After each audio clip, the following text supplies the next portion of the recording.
What's up, JPulse Student Ministry? Hey, guess what? It's Wednesday. I know, I'm so excited. You love the hair. Thank you so much, high school girls. You killed it on your numbers on Zoom, and look what you got to do. Thank you so much. I appreciate it. I love the blue hair. I'm rocking it. I'm going crazy, loving it. Just want to remind you guys, man, tonight, don't forget, after the message is over, make sure you get on your Zoom groups. Make sure that you call and invite your friends. If you haven't done that yet, man, shoot a text out real quick. Tell them to get onto that Zoom group. Also, last Friday, we did something called Fun Friday, and it was through Zoom. Man, we had a massive scavenger hunt. It was a whole lot of fun. Ended up people getting ice cream, curbside delivered to their home. It was a lot of fun. We're going to do that again this Friday at 7 o'clock. So make sure that you check GroupMe and look for that information for the Zoom link, so that way you can join up with us on Friday. Man, it's about being a part of a community. You guys jump in. Don't stay apart from us, man. You guys jump in there. Once again, volunteer. Jump in on that Zoom group. Be involved with your Zoom group. Be involved with your small group. It's so important to have that community. And even more important than that, Maddie Parks is up for the pie in the face. So guys, get your people together. Let's get this done. Let's get Maddie a pie in her face. But more than that, let's take the gospel to the world. You guys, John Waller's coming up. He's about to lead y'all in intercessory prayer. Love you, and it's so good to see you.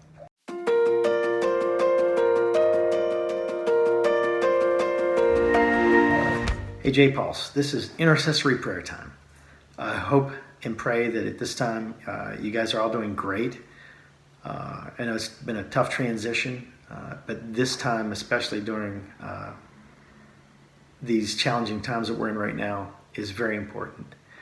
Intercessory prayer is very special to me, and I hope it's just as special to you. Got a grandmother who has since gone to heaven, but she inspired me a great deal. And one time she had showed me her prayer list, and it didn't really sink in at that time. And to be honest, it's still sinking in, all the reasons that she showed it to me. But it started out with family, friends, then went to acquaintances, went to people that she just comes in contact with, went to people that she didn't know but she knew of. And many of those people have become Christians. She would not just lift them up in a casual way. She prayed very intensely and very purposefully for all those people. And it hit me today that one reason she showed me that list is to inspire me to do the same. You see many prayers in the Bible, all different types, done in all different ways. But I pray that at this point, you would be thinking of all those that you come in contact with, your family members, cousins, aunts, uncles, parents, of course, grandparents. I pray that you would also be thinking about people you come in contact with at school, that you don't get to see at this point. I pray that you would also be thinking about neighbors, friends, that you would expand your horizons. And here's what I hope you will be encouraged to do. My grandmother not only prayed for these people, but she let them know she was praying for them, even so much as she would let them know what she was praying for them about. For those who didn't know Christ, she would let them know she was praying for them to get into a relationship with Christ.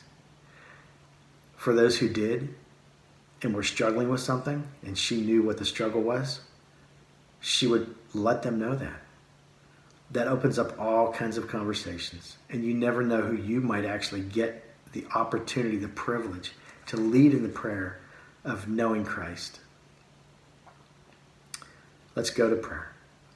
Heavenly Father, thank you so much for this chance to get together, even if it's not physically, but it is a bond, Father, that we've got. No matter when they watch this, Father, I pray that they would be thinking about you and who you've got in their lives. Pray that this list that's in front of me right now, Father, all these requests, we put them into your hands, Father. We lay them at your feet.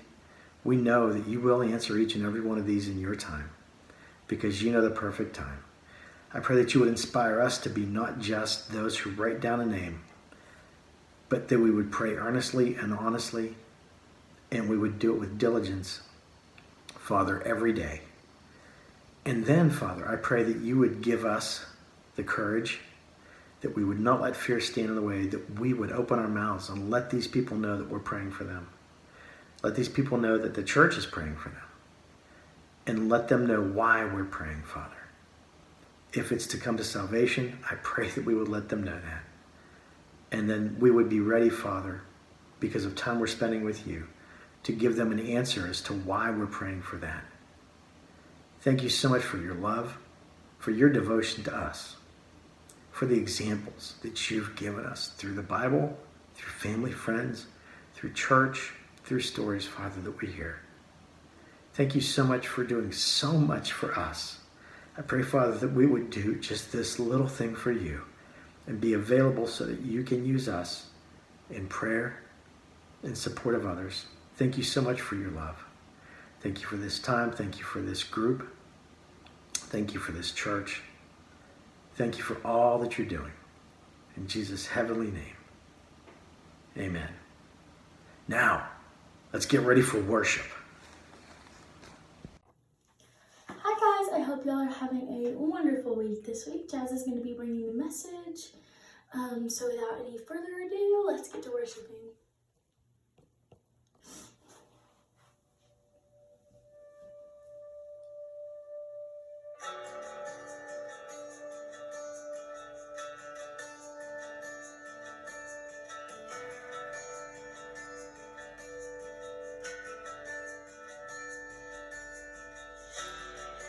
There's nothing worth more that could ever come close. Nothing can compare. You're our living hope. Your presence, Lord.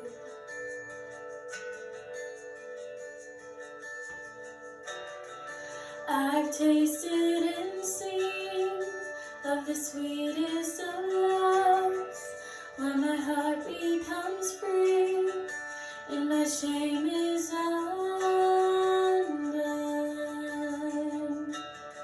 Your presence, Lord.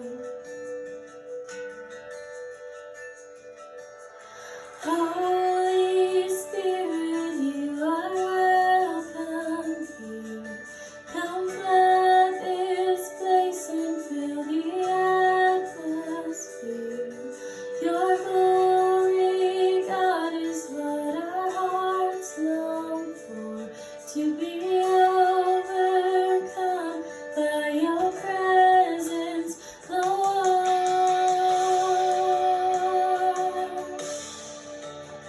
Your presence, Lord.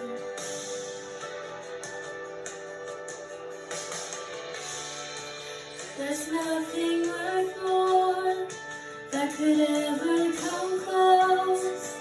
Nothing can compare. You're our living hope.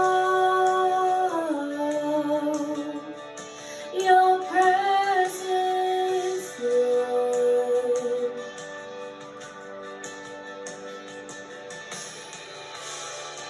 I've tasted and seen of the sweetest of loves, when my heart becomes free and my shame is undone. Your presence, Lord. Holy Spirit, you are welcome here.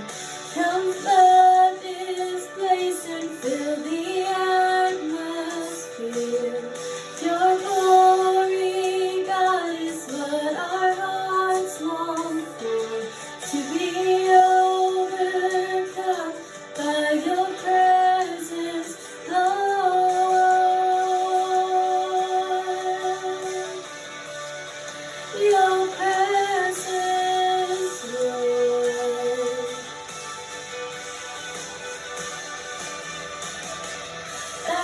become more aware of your presence.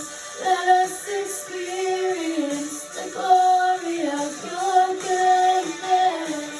Let us become more aware of your presence. Let us experience the glory of your goodness. Let us become more aware of your presence. Let us experience the glory of your goodness. Let us become more aware of your presence. Let us experience the glory of your goodness.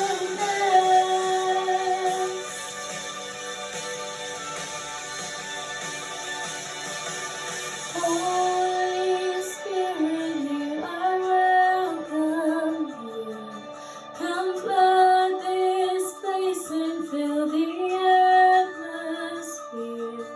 Your glory, God, is what our hearts long for. To be overcome by your presence, Lord. God, we thank you. God, we thank you for all of the blessings that you have given us today, Lord. And God, we thank you for being the peace in the storm. God, we thank you for giving us this time to create a stronger family bond with our family, God. And we just thank you for everything that we have, God. And we just ask that you bless those in need, God, and that soon we'll all be in the sanctuary again and hugging each other around the neck, being able to worship face to face, God. And we just thank you. We thank you for today. In your holy, precious name, amen. Thank y'all. I love you guys. Hey, what's up, JPulse Student Ministry? We're here again today with Jazz. We're hanging out with Jazz. I don't know how many of you guys have got the opportunity to meet Jazz. Man, this girl she's awesome. She's incredible. She's going to give us an opportunity to get to know her a little bit today. We're just going to talk to her a little bit and hear a little bit about her life. She's been with us for like the last, 5 or 6 months. We haven't seen her for a real long time, so we just wanted to get to know her today. Zabry's here with us, Jazz's small group leader. So, Zabry, I'm just going to give you a second. You just go ahead and talk about Jazz for a minute. Like you said, I haven't known her for very long, but I can tell you one of my first times ever seeing her, ever looking at her, I was on the platform and I look out. Usually I don't open my eyes when I'm on the platform, but I did. I opened my eyes and I saw Jazz. Of course, she's pretty tall. So I saw her and she's worshiping with everything she has. You can just tell that she has a heart for God and just to serve him, and then a heart to worship. And I think that's what stuck out to me the most. And when I have her in small groups, she's just so talkative. She's so she interacts with very great. She's so open with her life and with things that she's gone through. So I can't wait for y'all to get to hear what she has to say today. Yeah, it's gonna be awesome. So, Jazz, I'm gonna start off. Your name is Jazzaniah. So I want to ask you, where did the name Jazzaniah come from? I think that it originated from the Bible. It was spelled a little bit differently and probably pronounced a little bit differently.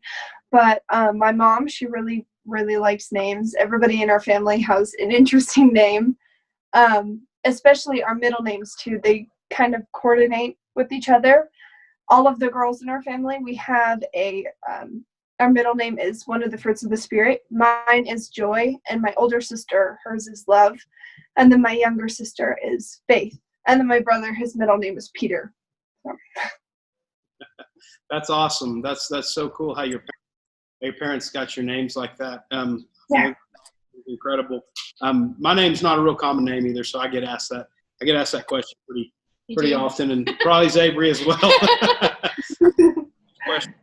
Pretty regular as well, but no, that's really cool. So, Jeff, I want to talk to you a little bit and kind of get to know you. Like I said, you haven't been with us for very long in this student ministry, but I'm sure you have an incredible story that God's given you, and we'd just like to hear a little bit about that. So, you guys live in Amarillo now. Have you always lived in Amarillo? If not, where have you guys lived before y'all came to Amarillo? No, we did not live in Amarillo. I was not born here. I was actually born in Lansing, Michigan, which is, fun fact, the capital of Michigan. I'm not really sure why we were there because we never came back there. But so I was born in Lansing, Michigan, and I have moved so many times. I have been in so many houses, I can't even count them. I've been to approximately 10 or 11 different schools. Sometimes I would switch twice in a year, so that was very interesting. So to start off, where I pretty much most remember would be in Joplin, Missouri. So I was born in Lansing, and we moved a few different times, but when I was 5, that's pretty much where my memories start. And that was when we moved to Joplin, Missouri. I lived there for 5 years. So that was like, it was almost 5 years. It was like just about to hit 5. And we were like, wow, we finally lived in a place for a long time. Woo. And we lived in this apartment complex. But the reason why we decided to move was because an F5 tornado hit our house and took everything away. And this was right after we got our taxes too. So we just put out so much money into this apartment. We got new appliances. We got, I think we got a deep freezer. We got like a new TV and couches and different things. And we were really excited because my dad had just graduated Bible college. That was the reason why we moved to Joplin, was because he was going to Messenger Bible College. And so he just graduated, and we were really excited to start our new life. And we spent all this money, and then all of a sudden, a tornado just came into Joplin, Missouri. It was June 22nd, 2011, and I was just about to finish 3rd grade. I just remember this because I was playing outside, and it was just a gorgeous day outside, and I just felt like it was getting kind of late, and I was like, maybe I should go inside. I know it's really pretty, but maybe I should just go inside. So I just told my friends, hey, I'm gonna go inside. And we were getting ready because my sister was performing something at church. I think it was like a play or something. So we didn't even know where my sister was after the tornado. It was just like, it was crazy and chaotic. But so she was at the church, and I went inside, and I was talking to my dad, and I was gonna see if I could not go there, because I just didn't want to go to the church and see my sister. I still wanted to play. But he was like, no, you gotta go. So I started getting ready, and he went outside after we heard the tornado sirens, which was normal. In Joplin, Missouri, it's Tornado Alley over there.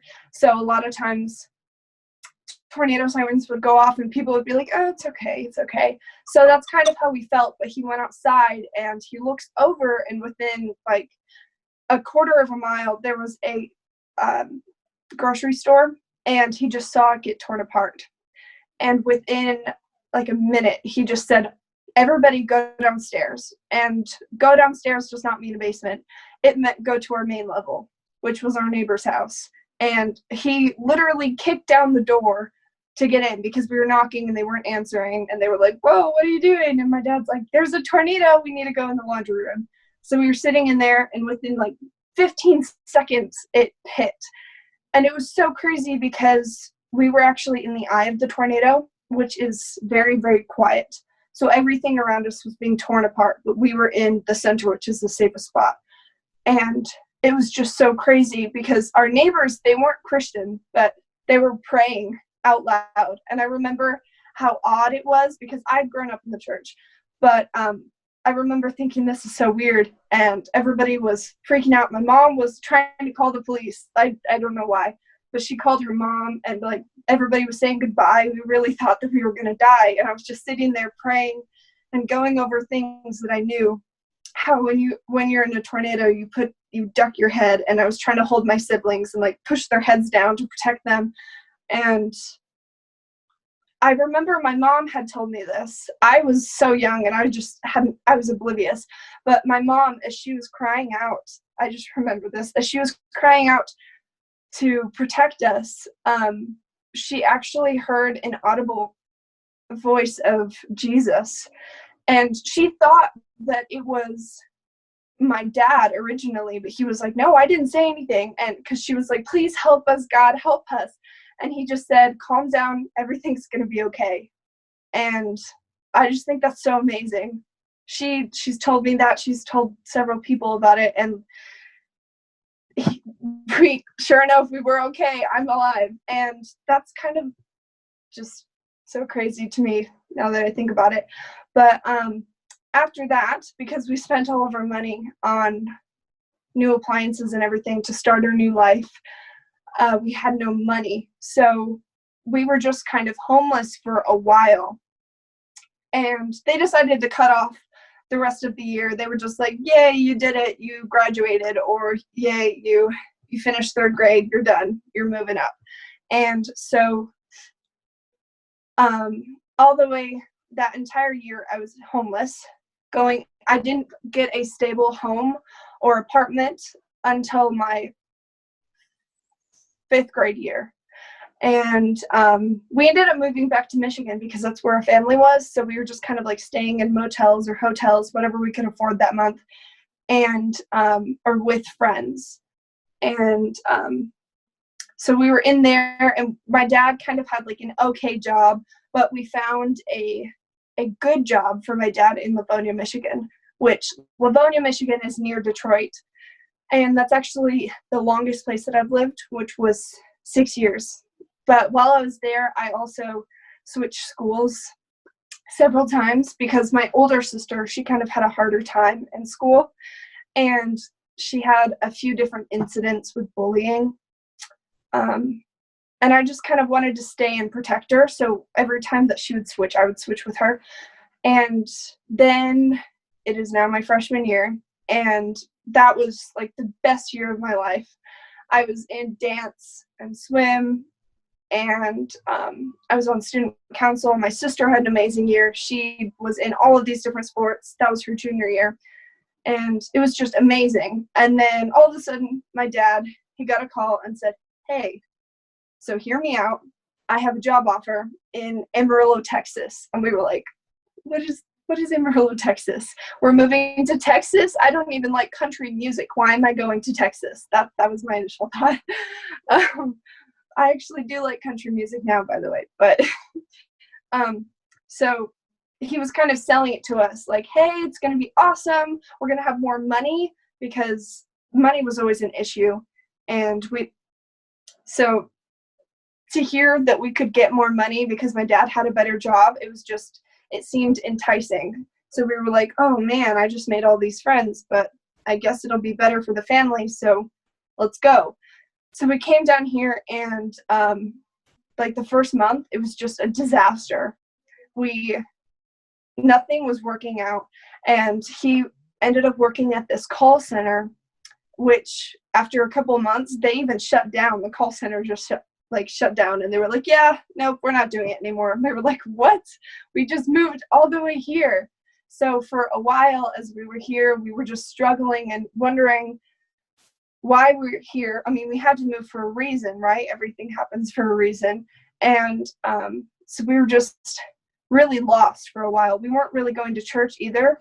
We kind of looked around, but we're originally Pentecostal, and there's like 3 churches here that are Pentecostal, but a lot of them were old school Pentecostal, which really isn't our vibe. So we weren't really going to church for a while. And then after like a month of both of my parents being unemployed, my dad got an offer. My dad got an offer, and it was to be a CEO of a call center, which is like 2 jobs higher than where he was. He was just like a phone person or whatever, but then he got to move up, and it was just amazing. So this was like a double raise, and we were like, oh my gosh, this is so awesome. And then within like a couple months, my mom also got a job, and it is to take care of an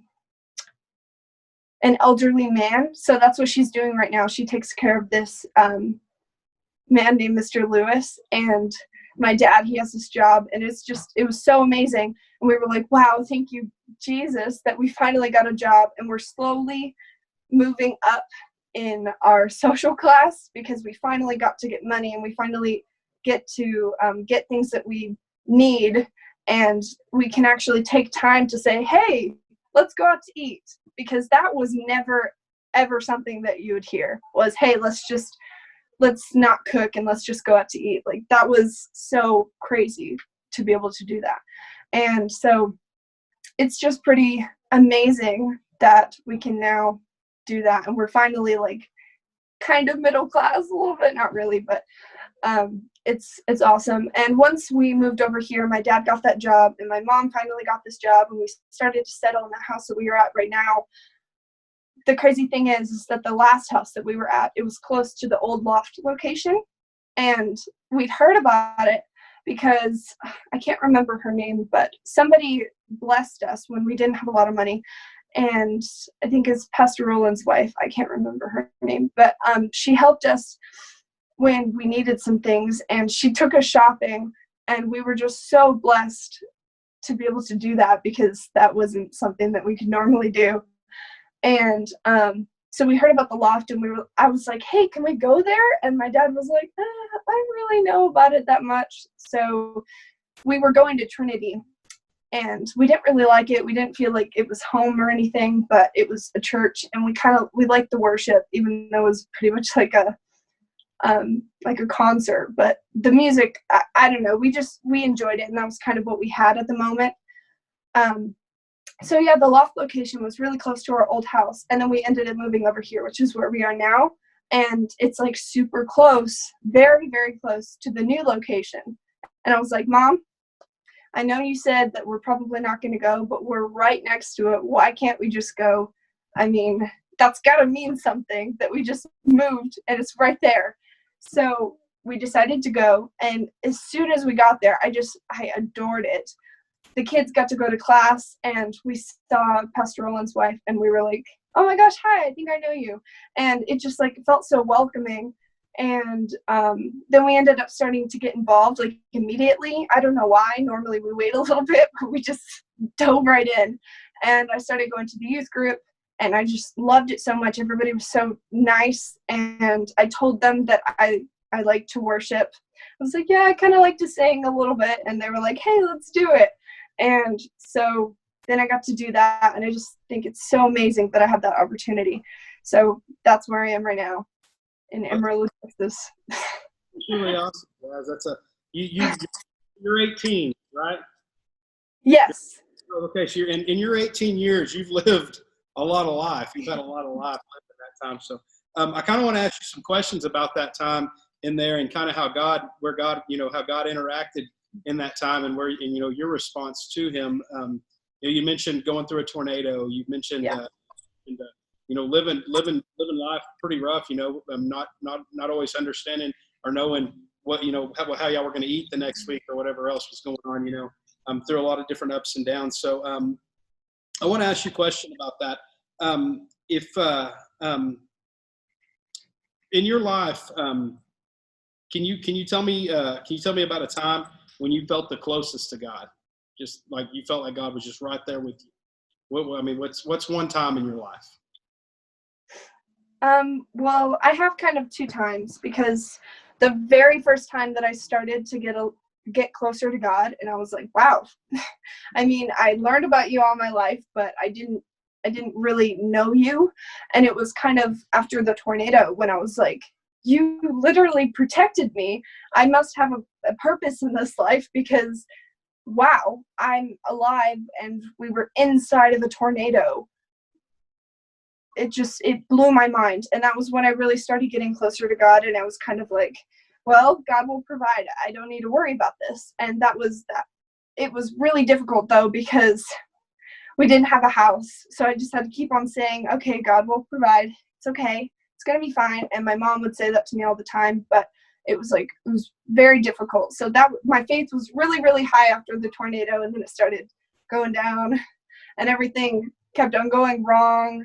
And then it came back up as soon as I came over here, and we moved, and my parents got a good job, and we started going to the loft. I know it sounds cheesy, but seriously, I really felt that I got closer to God. I started reading my Bible more. I started on my phone, I have the Bible app, and I started doing different plans.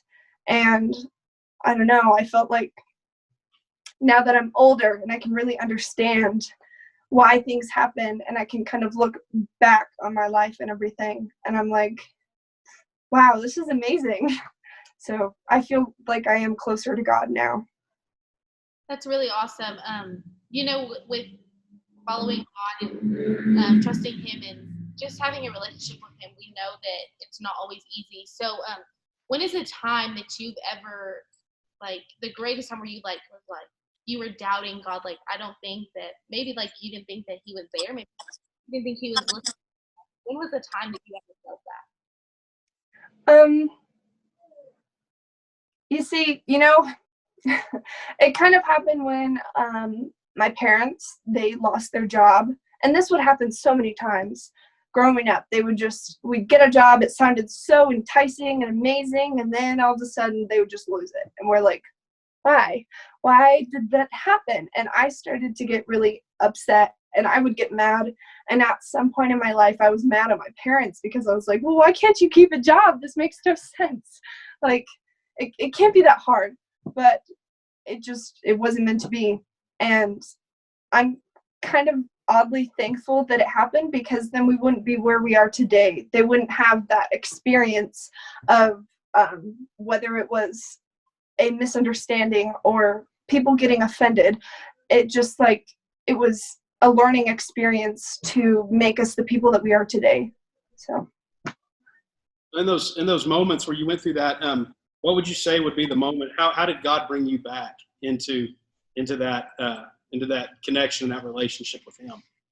It was pretty much when we were like at our lowest, and I was like, well, now what? And I would just pray that something would happen, because I know that there has to be a reason. I would always go back to when I was in 3rd grade and went through that tornado. I would always go back upon that, and I was like, well, I'm still here.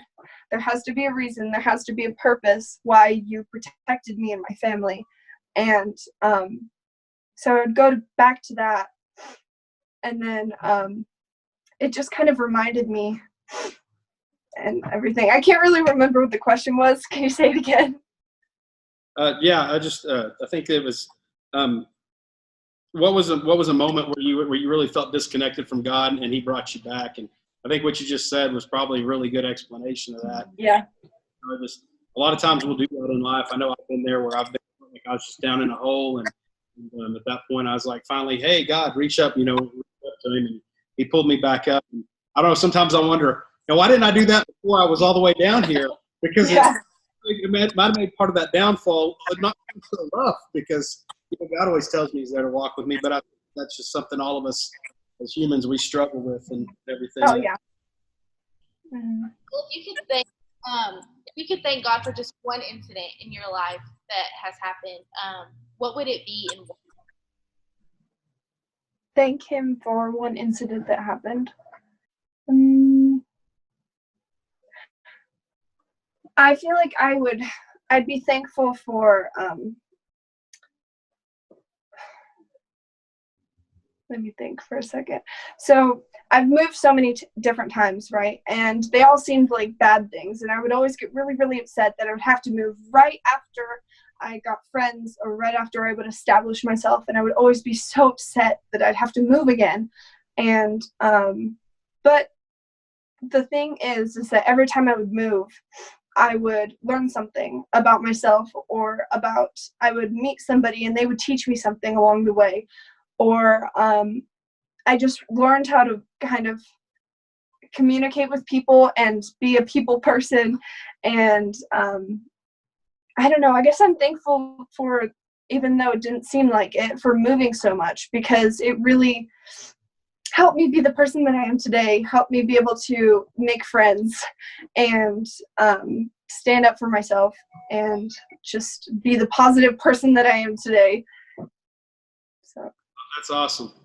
I have a question for you too, Jess. So now you've grown up obviously with parents that man they love God, they chase after Jesus. When was the moment that you understood and realized who Jesus was and you accepted him as your Savior? it kind of happened 2 times in my life. And it really is, I know I keep going back to this, but these are like 2 large moments or big moments in my life that really opened my eyes. And it was after the tornado. And that was when I really started to believe and wanted to get closer to God. But then it started going down again. And then it really hit me once I got older. Once I moved to Amarillo and once I started going to church more and started reading the Bible on my own time, not because somebody else said, hey, read your Bible or do this, pray whenever you don't know what to do. And for a while, I would just hear those things like read your Bible or pray. And I was just like, oh, okay, I guess I'll do it. And it was really when I started to want to do it myself. And that was like last year that I was really like, okay, well, I'm just going to pick up my Bible and I'm just going to read just because. And anytime I would have a hard time or even something as simple as a test, I would just sit there and pray. And it just, I don't know, it helped me really get closer to God praying. I didn't even realize that when you sat there and said, hey, I'm going to do this because I want to pray, it really, I don't know, it opens up your eyes and it really helps you get closer and have stronger faith. Yeah, I think that's so important because I think that a lot of us feel like we can't pray for the simple things like a test or Jesus, help me get up and brush my teeth in the morning. That's what I pray for. I want to stay in bed all day and I'm just like, Jesus, please help me have a positive attitude brushing my teeth this morning. So I think pray for the simple things. But if you could thank God for one person in this journey that you've been on, who would it be and why? It would probably be my mom. She's always had like a really, really strong faith. And we kind of like work and like kind of bounce off of each other because of course there have been times where like she really had a hard time with her faith and there are times where I did, and we always kind of like helped each other and we would pray for each other. And she's taught me so much, even like worshiping. When I was younger, I was so scared. I would like sit there in the church and everybody would be raising their hands and I was like, what does that even mean? Why are you raising your hand? That's weird. Everybody's gonna look at you, but they're not looking at you. And she always pushed me to read my Bible, to pray, to raise my hands, like just to be bold. And I'm so thankful for that because she's just really taught me to be the person that I am today. And just going back to that worshiping thing, I remember how happy I was the first Sunday. I was like maybe 6 or something. The first Sunday that I raised my hands, and even though I was just up there like this, my arms were getting so tired and I just like didn't want to put them down because I didn't want to disappoint her, and I just kept them up the entire time. And I remember how happy I was, and I was like, Mom, I didn't worry about what anyone said. And I just kept my hands up there. And she was like, I saw you. And I was like, yay. And so I'm just very thankful for that. Yeah, that's really cool. And I'm sure your mom probably loved to hear that. Man, what an influence and impact she's been on your life. That's awesome. So to me that your favorite verse or your life verse is 1 Timothy 4:12, and it says, do not let anyone despise your youth, but set an example for believers in speech, in love, in faith, and in purity. What is it about that verse that just really grabbed a hold of you that makes that your life verse?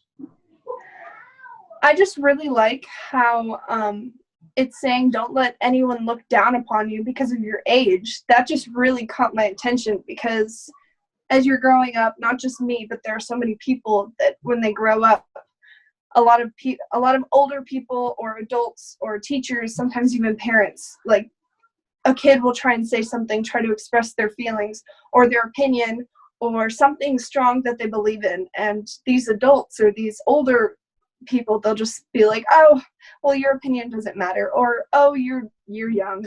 And you shouldn't let that affect you. It should make you stronger, and you should just be an influence and show these people that your opinion does matter, your belief does matter, and as it says, in faith, in speech, in love, and in purity. You just set that example so that they look at you and they're like, wow, I guess I was wrong.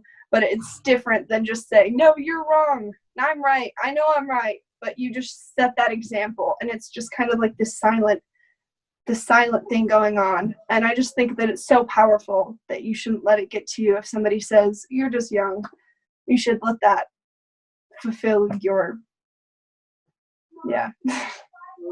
You know, in the Bible, as we read through the Bible, you see all kinds of characters in the Bible, such as David. Right. Yeah.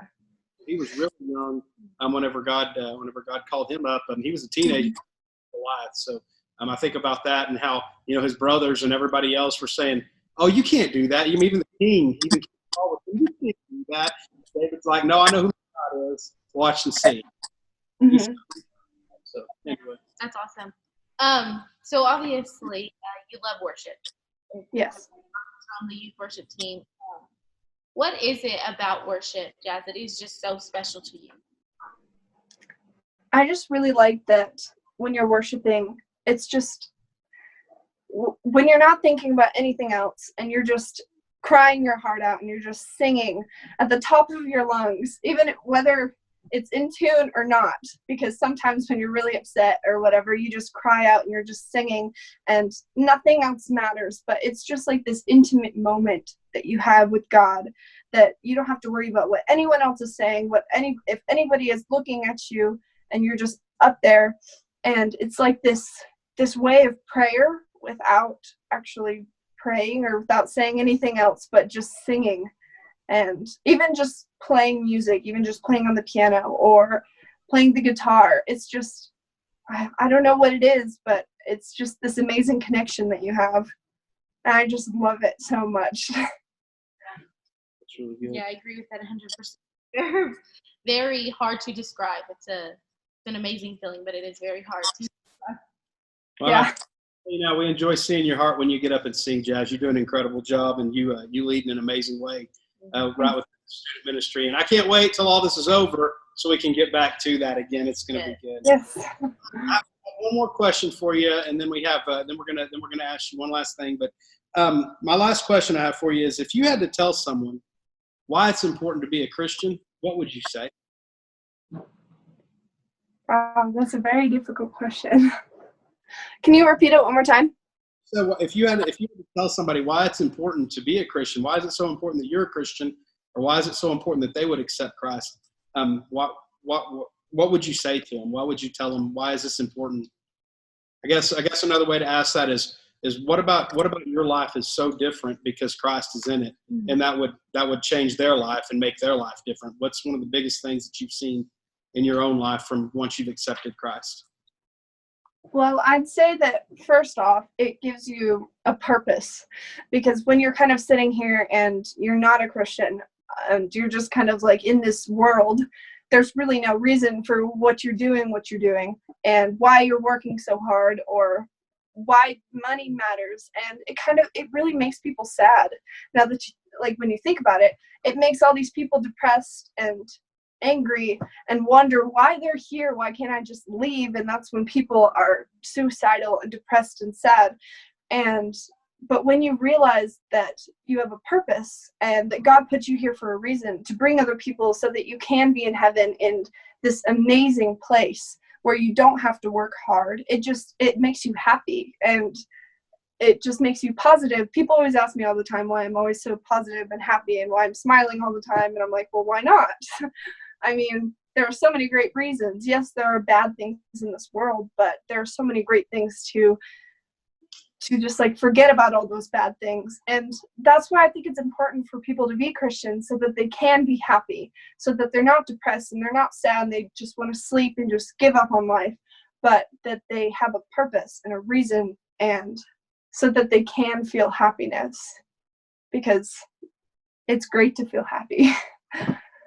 Happiness is a great thing. I think the big thing that you're leading to, though, and you didn't actually say the word, but it's actually your middle name. It's joy. Yeah. I Joy. think it's from the joy that we get, and the things that you're explaining and describing, that's what that is joy. And that's a huge thing. I think that's it's one of the greatest things that God, one of the greatest gifts that God gives us is that joy. And we find a lot of joy in the purpose that we have. Without church, I wouldn't have, without getting involved in church, without getting involved with, without even, accepting the call that Jesus gave me a long time ago, I wouldn't have ever been a youth pastor. And I find joy and fulfillment in that purpose, just like Zabri does worship. She gets up and leads our youth worship, and she leads on Sunday mornings as well. She wouldn't understood her purpose as far as worship. But man, there's a lot of students in the student ministry that they probably don't fully understand their purpose yet either. But Right.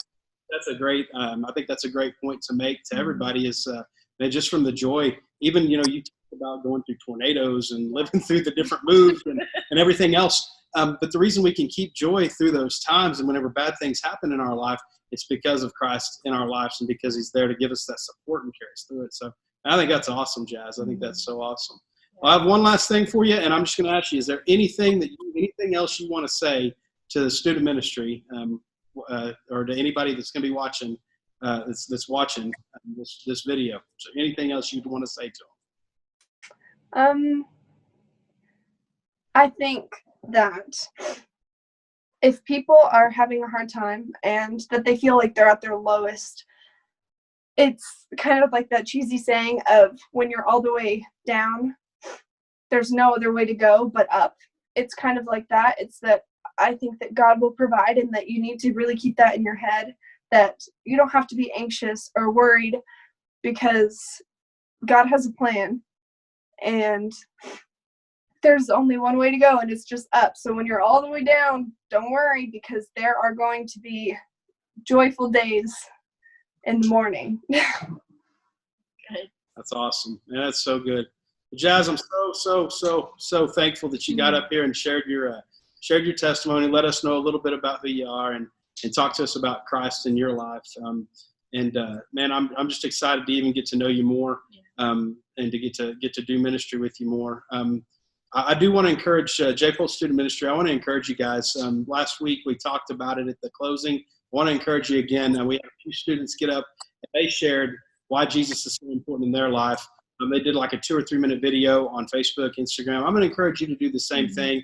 But man, like Jazz talks about, you go through a lot of trials and things in your life, man. Don't ever quit chasing after Jesus. Don't ever stop looking for him. Yeah. Zabri, you want to pray us out? And Definitely. We'll move on.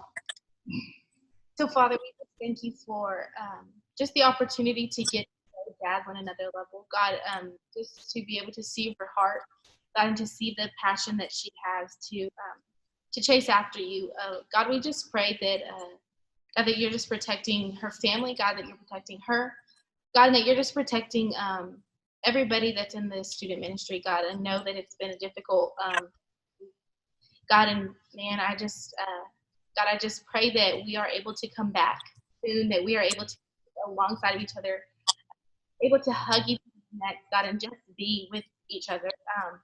So, Father, I just thank you for this opportunity. God, I thank you for placing me to be a leader in this student ministry, God, and to just be to do what you've called me to do, God. And I just thank you for Jazz in her heart and saying yes to the calling that you put. So, Father, we love you, God, and we thank you. To your name we pray. Amen. Amen. All right, folks. We'll pass this over to Isaiah, and he's going to close us up for the night. Don't forget your Zoom meeting. Love you. So, what is up, JPulse? That was a great message that we just heard, and I am so proud of Jazz and what the message that you bring, and when